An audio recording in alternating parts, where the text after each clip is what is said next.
who lived in Spain in the 13th century.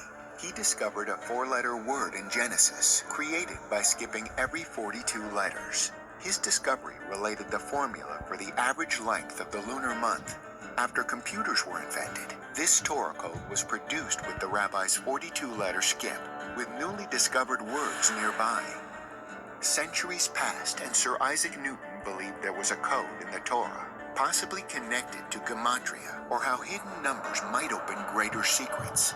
He spent many years of his life studying biblical prophecy and trying to unwind what he thought were clues to the end of the world. By analyzing many scriptures mathematically, this brilliant scientist finally believed the event would happen in the year 2060. Rabbi Bakya's early discovery intrigued Rabbi Michael Dov Weissmandel. He was a mathematical genius and is most credited for the discovery of equidistant letter sequencing that is used today to find Torah codes on computers. Decades passed as the secrets of the Torah codes remained hidden, but now a working method was available once computers were invented. In 1968, Professor Rips was a young man with a desperate plan. Some people know that when you were in Czechoslovakia in 1968, you protested the Soviet invasion that was happening at the time. Czechoslovakia suddenly started to develop some freedom within it, which was unthinkable at that time. We have the information just from the foreign broadcasts. Of course, in the Soviet press, you could get nothing about this. Sure. Our group of students was sent for this military training in Kaliningrad. It was scheduled for July, August 68. And then when I saw the Soviet army, I realized that they are just waiting to go in. Before there was any official decision of it, that just seeing this general atmosphere already want to have be very pessimistic. Extremely bad feeling and no way to express it. And then the times went on that I in some place it exploded and I went to protest against this. The way that Eliyahu Rips decided to protest was to follow the lead of a previous student who had set himself on fire and died 3 days later. So distraught was Rips at the time, and with the fear of ending up in the hands of the KGB, dying itself seemed better than living. He planned his protest well in advance and prepared for it at home. He soaked a paper in gasoline and wrapped himself with it under his coat.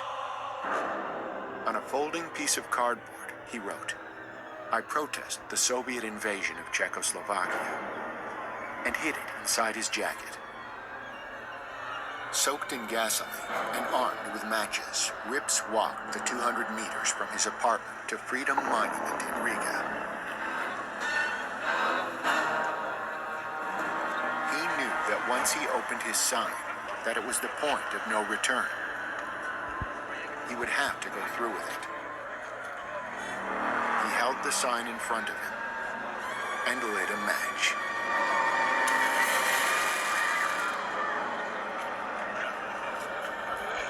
What went through your mind when you saw flames coming up? I saw the flames, but then it's a short period of time I don't remember now. And I was later told that there was a group of bypassers who extinguished me. And immediately there was a big crowd, hostile, but it is entirely possible that the people who would feel otherwise would just keep their mouths shut. They brought me to the psychiatric asylum. Right. It is just a routine for any suicide attempts. So they put me there. Then in the morning, the KGB returned already with a signed order of arrest, and they took me to Riga prison. Prison became productive as he spent his time working on mathematical formulas. In a truly fortunate twist of fate, he was released after only 2 years and ended up in Israel for the first time in his life. Jerusalem is a melting pot of both Arab and Jewish beliefs and customs. Being raised an atheist, Rips had never seen such an open demonstration of religious faith like he saw there, let alone the small businesses that inhabit the Jerusalem Mall.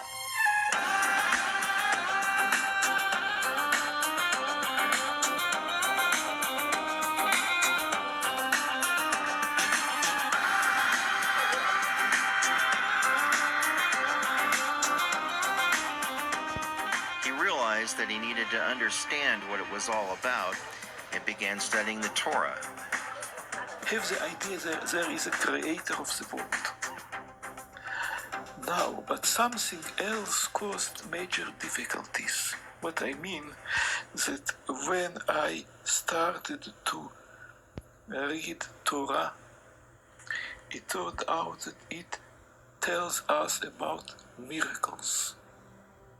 And I was just educated that miracles do not exist. Well, there have been a number of sort of hand of God miracles, and that's just what they are. They're hand of God miracles that have been reported in the press. So I'm not giving you anything that even the Army has to sign off on because they've been reported widely. This rocket is heading towards Azrieli Tower. The commander of the Iron Dome battery, first interceptor is fired, misses the rocket completely. He fires a second interceptor.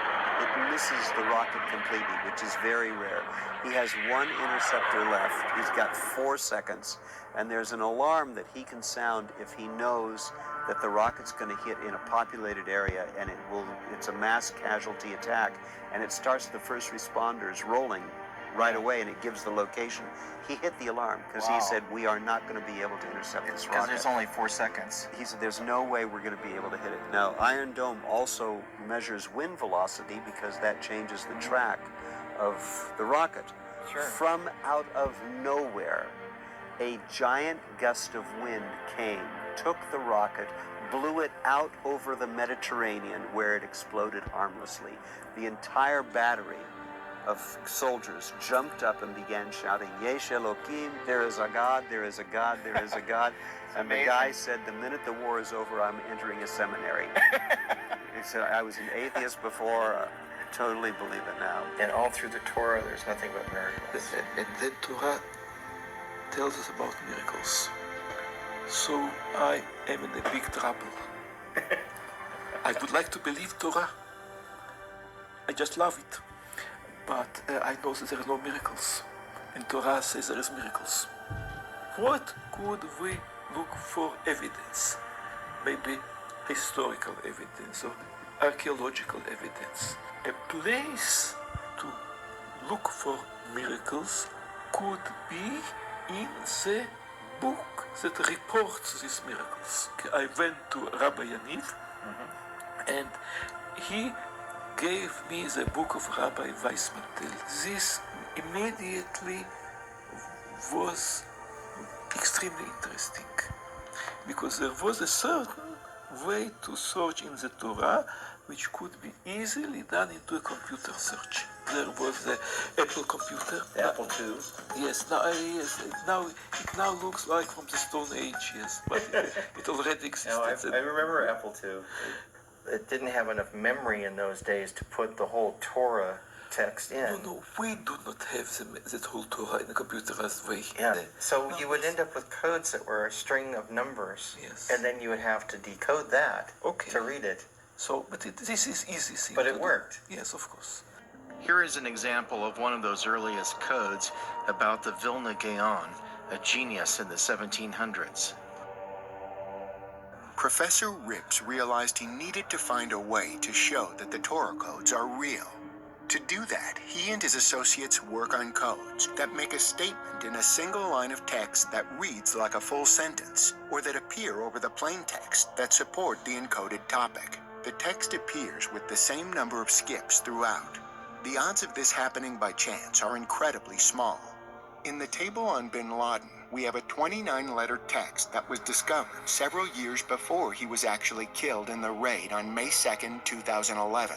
The text reads, "Destruction I will name you. Cursed is Bin Laden, and revenge belongs to the Messiah." The word Messiah could also be translated as the Anointed One. The probability that all these words could end up in such a coded phrase is 1 in 83,000. After this table was discovered, Rabbi Glazerson and others went into the same table and found associated words nearby that seem more than coincidence. New phrases appeared, like "surely will be killed" and "will be shot." Even more descriptively, in the United States, he caused trouble. In 1802, William Paley wrote a book called Natural Theology, most known for his comparison of intelligent design to a watchmaker. The original book had illustrations showing the complexity of various organic forms. In 1986, atheist Richard Dawkins was praised for his book, The Blind Watchmaker, crediting Darwin for the discovery of natural selection. He later hosted a documentary film where he promoted the belief that evolution was the key.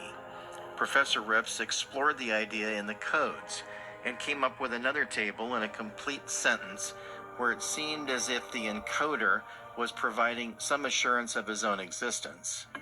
The table says, "The watchmaker. Yes, I do exist."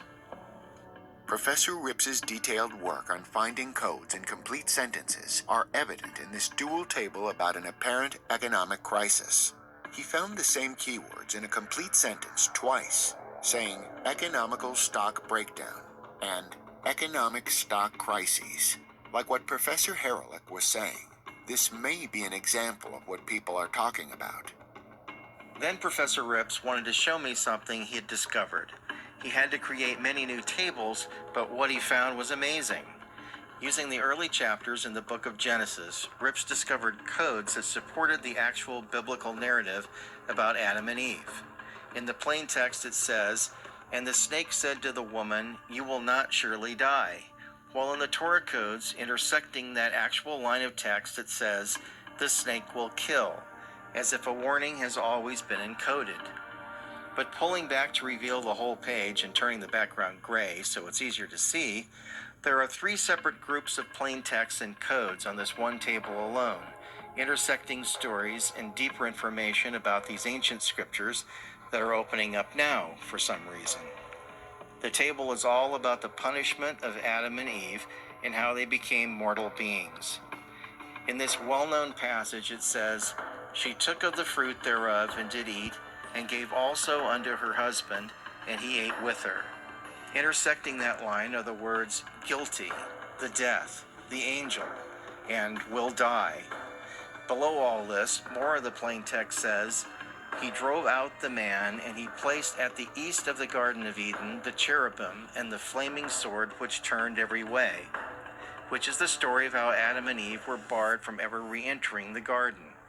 In the codes intersecting that same line are the words guilty, trembling, and death, which we know today as being the penalty for the sin of Adam and Eve.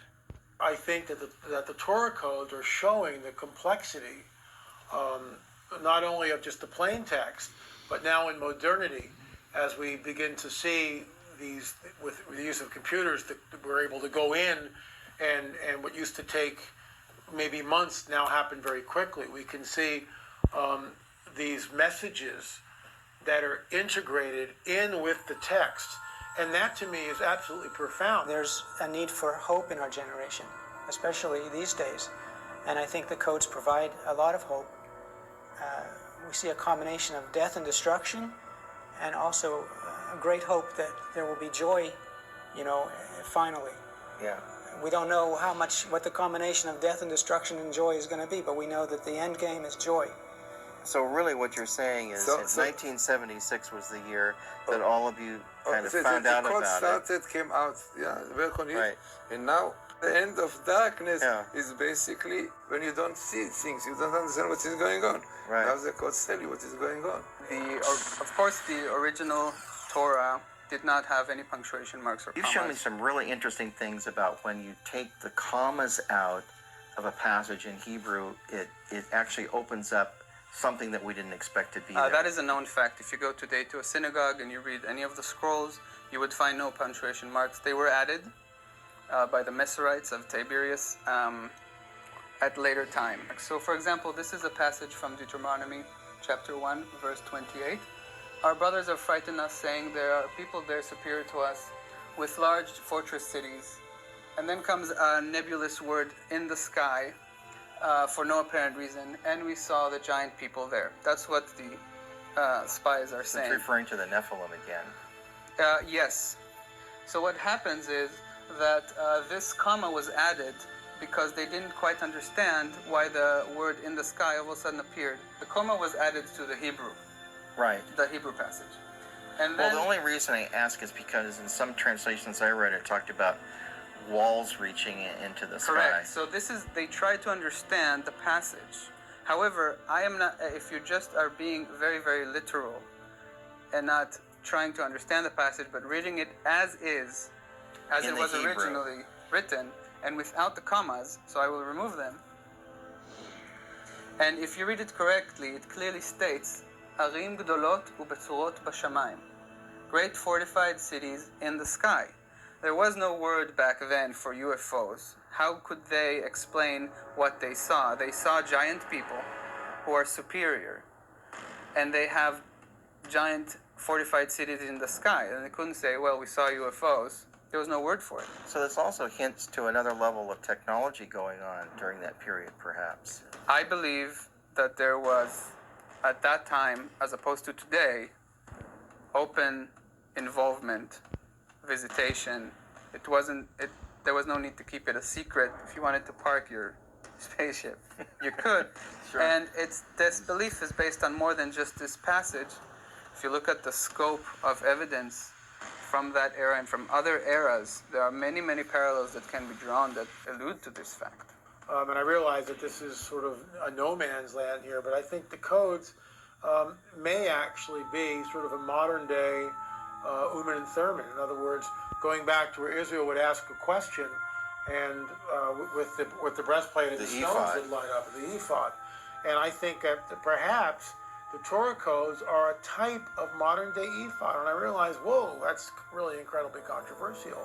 But the ephod is I don't want to, I use the word, I know else what's a flag with this, but the ephod is a really spooky device. I mean, Right. think about It it. was almost like there was some technology involved. There is something weird's going on. The stones are lighting up and they're creating a message. It's like, huh? The effort was something that the high priest used when he had difficulties to go to war, not to go, and he got the answer to the letters. The letters of the stones of the Ephes were shining, they had Hebrew letters. And those Hebrew letters were shining and telling him the answer. Now we have the codes, yeah. I think if you look at the Jewish people throughout history, they have found intellectual success. And one of the reasons why, I believe, is not because maybe they're genetically better. That's not true at all. It's that their talents have been brought out to the surface by this Jewish need to understand and know why. And everything about Torah and the Hebrew language and all these edicts and things to understand and fathom and wonder over has contributed to the creation of these minds that always wanted to seek and know more. I think the Torah codes are just one more element of that, because just like you can go into the geometry and mathematical connotations behind every word in Hebrew and explore there, you can also do these search algorithms on the Torah and explore there. But what is interesting is that whoever put the Torah codes in them